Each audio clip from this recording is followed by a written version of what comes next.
how vast the experience of grief can be. It absolutely can be losing someone or losing parts of yourself.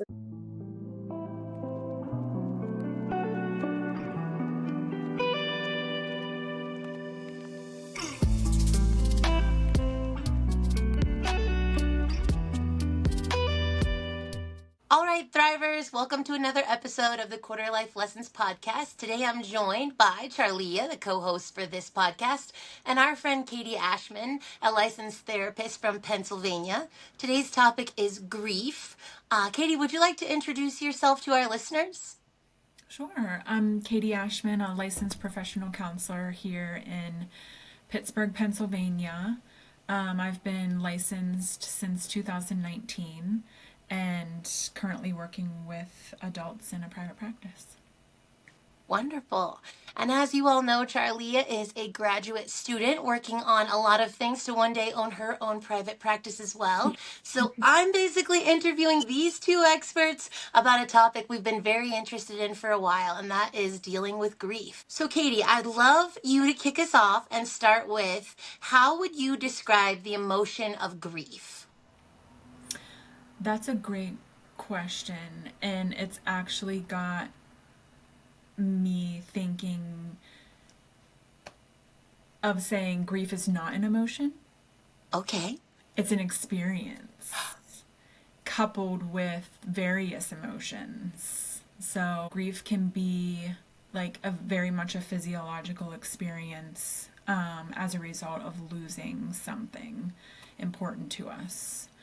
And then the emotion is kind of what trickles from grief, like sadness, hopelessness, anger. Yeah, just to name a few. That's how I would explain grief, yeah. Wonderful. Okay, CharLea, do you want to take a stab and prove me wrong? How would you describe grief if it's an emotion?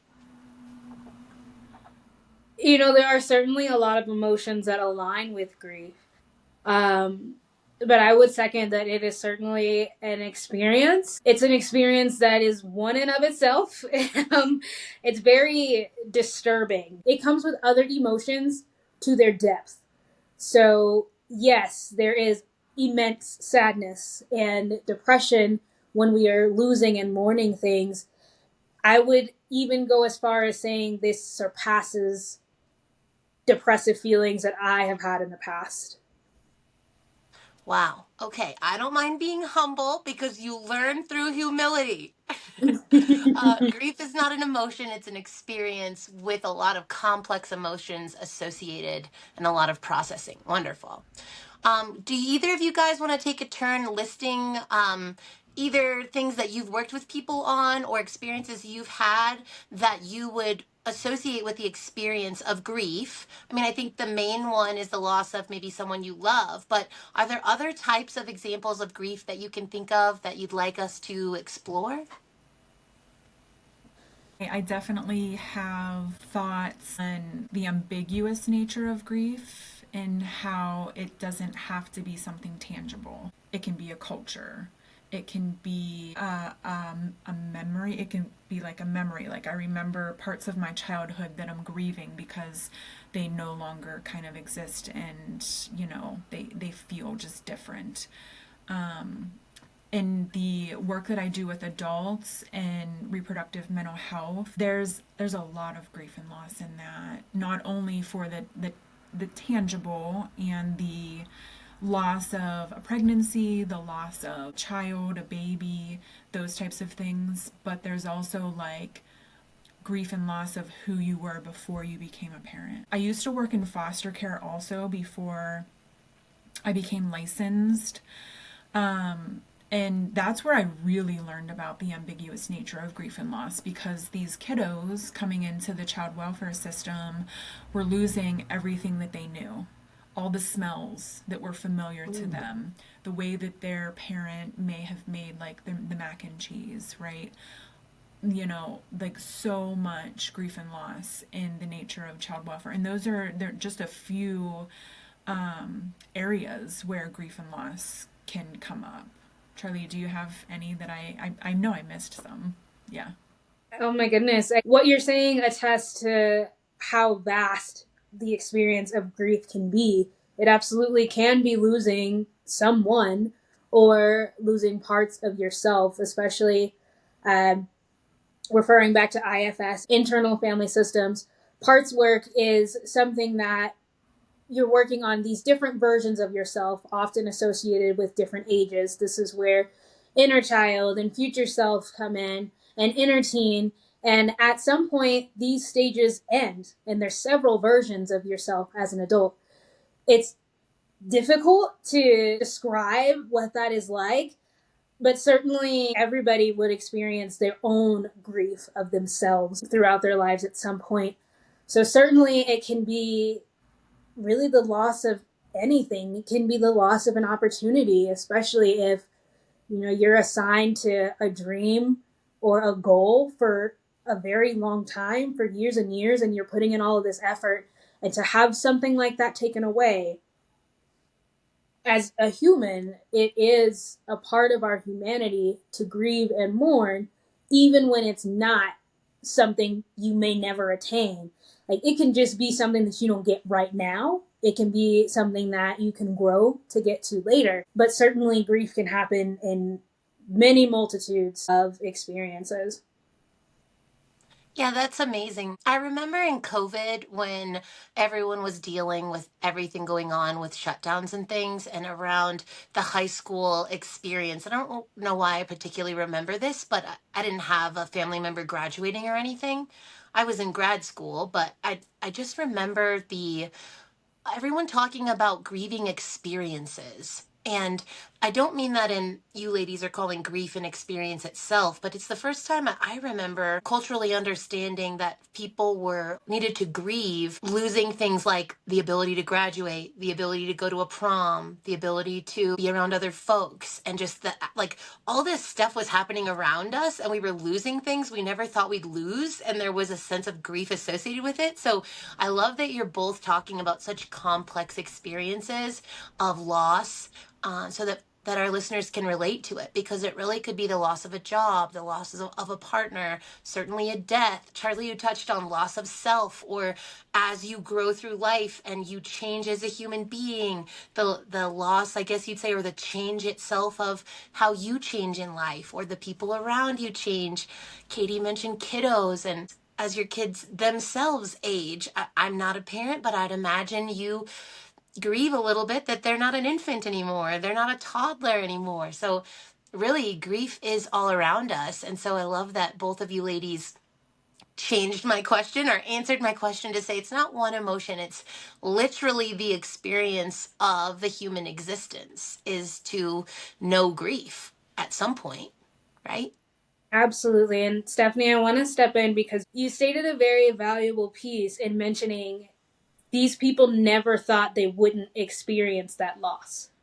Nobody ever thought you would have prom canceled because of a pandemic. Nobody ever thought you wouldn't walk the stage. Nobody ever thought you're doing all of this work. And honestly, sometimes we don't have the thought that maybe you don't get to that goal. It's never in your side of mind, and even if it is, it's still painful. There's a painful experience that is happening with it, and especially when somebody is a part of your life. This is why losing someone, whether it's a death or just a fallout of a relationship, can be so detrimental, because even the thought of having them not be in your life can change your whole day. But to actually have the action of them not being there, that is the catalyst of grief. It's not even thinking, it's not even being able to think through being without the thing. It's almost kind of like a dependency, but not in an unhealthy way. It's just you never assumed that these things that you're grieving would be gone or would be unattainable. Do you think, Katie, and the concept CharLea is talking about, when you lose something so shockingly like that, do you think there's two different types of grief? One where you kind of see it coming and you're prepared, maybe that aging of a child, or the changes in yourself, the maturity itself, the nostalgia that can sometimes come with grief. And that's a little bit different than almost like a traumatic loss, like I would say the sudden passing of an individual or the sudden loss of a career. Do you think those are different? I'd be curious what you think about comparing those. I think they are different, definitely. And you said traumatic loss. There is kind of this category, I guess, of traumatic grief. Yeah. And there is this notion too of like prolonged grief, which can kind of fall into the clinical category. If like the symptoms of grief or the feelings, and emotions in grief occur over a year. This is from like the DSM 5, the current diagnostic and statistical manual. It really can be like a clinical focus. Prolonged grief, whenever it starts to interrupt like functions of your daily living, things like that. But even outside of that, there is traumatic grief. And that can be the unexpected nature of losing something. You did not know it was going to happen. There, that doesn't become a qualifier for traumatic grief because somebody could know that they're going to lose a loved one or lose something or be up against a life-changing event, but then the life-changing event happens and it all of a sudden hits them. Like, I can only prepare my clients so much for becoming a parent, and it's something that happens whenever you're actually in it and you're experiencing it and it's happened and it's happening to you, right? So that's whenever the grief really hits them, the grief experience, the physiological nature. There can be like almost like the intellectual nature of preparing, and knowing what may be to come. But yeah, it's whenever it's happened and you're in it and you're just in the feels, feeling it all. Yeah. I can really relate to that because I am someone that processes my emotions as logic first. I don't know why. I just found that out this year.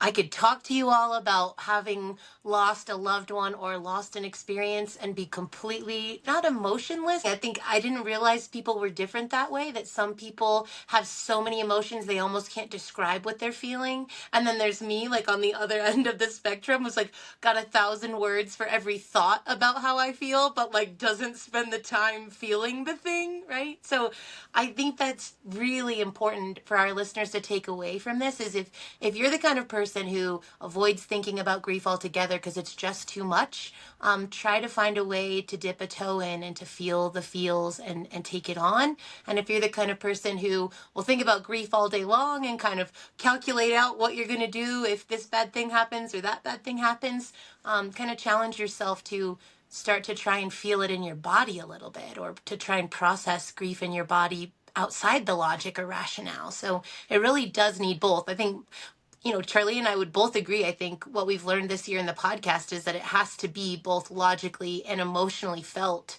in order for you to learn the lesson or for it to become part of your wisdom in your life. And I would second that what you guys are both describing is grief being synonymous with change, because there is a moment before the change happens and there's the moment after the change is happening. It's in its actuality. And whether you immediately feel that does not change whether it's stored. And I think, Stephanie, you bring up a good point. Avoiding it does not remove it. Um, you know, bodies store things, especially emotions and experiences, in ways that we don't even fully understand. We just know that you'll hold on to it. It'll come out in some sort of resentment or anger or something that is often unexplainable when it's been suppressed for years and years and years. But I think Stephanie makes a great point that, avoiding it in the long run can almost be more detrimental, understanding that, the body does do this for safety and it's trying to remain safe. Um, so if you're feeling like it's not a safe time to be in that feeling, that's 100% accurate as to why your body would store it. So it's not like a wild thing to do. This is not unheard of if you're avoiding trauma or if you're avoiding the feelings of the grief. Many people do this all the time. This is what is described as addiction. It is a continuous dependence of avoiding an action or feeling, or it is a way of an escape. Um, so, very much so a relatable experience across the board stuff. Yeah, that's a really good point. I guess the thing that we try to tell people on the show is, lessons for adulting and lessons for thriving. And I guess what I would say, as the resident 39-year-old on the podcast, if you think you've got it figured out logically, just give yourself a little bit of time and grace to feel it because it will feel differently.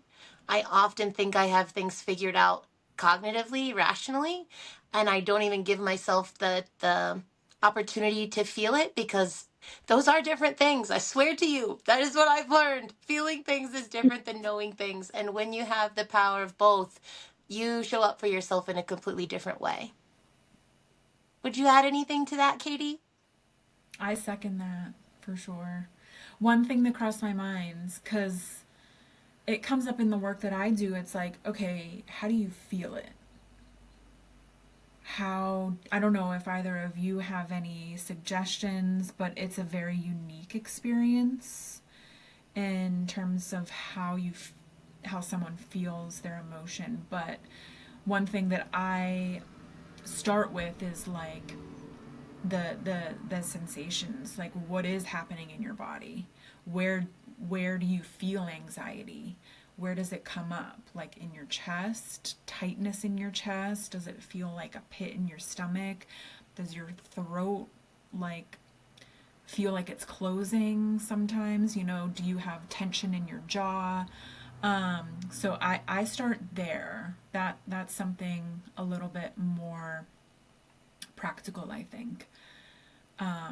Well, and it makes sense too because feelings and emotions are literally neurobiologically like part of our system.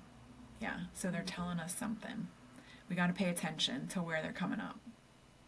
Yeah, Katie, the somatic association of where things are can tell us what it is.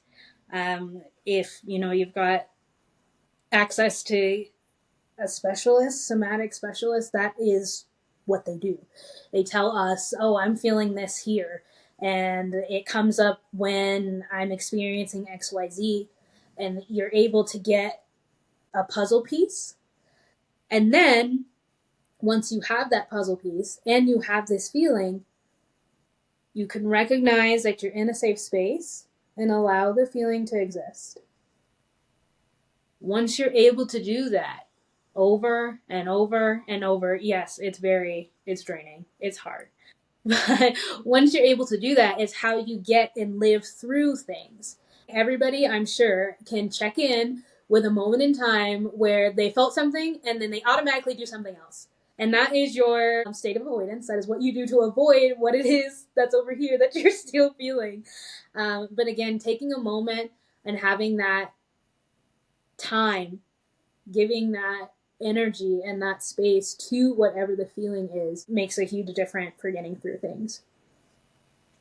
I have a super tangible example because I've had this advice given to me. Both of you ladies are in line with folks that I've spoken to about how you start to feel your emotions in your body. And I was driving in the car one day, and my car is like this place where I think to myself or I listen to music and like I will let the feelings come in, right? Like some people say that their car is like church or something. I've heard that before. But for me, it's like this place that's just, I don't know, emotionally safe. Anyway, I was driving and I started kind of crying about something, and I don't even remember what the thing was I was upset about. But I remembered feeling like somebody had grabbed my throat. And then I remembered that usually when I want to cry, whether it's a good cry or a bad cry, I feel this frog in my throat. And then I thought to myself, nobody ever told me that that was like your feelings coming out. I just thought people got choked up, like literally the phrase choked up or frog in your throat or whatever. That is, I kind of connected the dots between what my therapist was saying and kind of what you ladies are saying is there, you're feeling something when you feel that grab at your throat, and whether or not you're crying or not, it's a physical indicator in your body that I think is more common than maybe the ones I've heard about feeling something in your stomach or your chest. But for me, I'd felt that before where I don't want to cry for some reason, and you get that frog in your throat. And that if you felt that, I would imagine there's some feeling behind there that you're avoiding or not tapping into.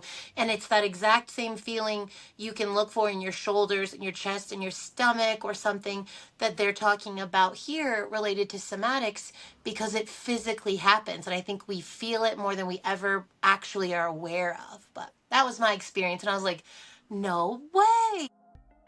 As always, the conversation does not end here. We want to know your thoughts on these topics. Join us on Instagram at Quarter Life Lessons Pod to share your perspectives and continue the conversation to thrive.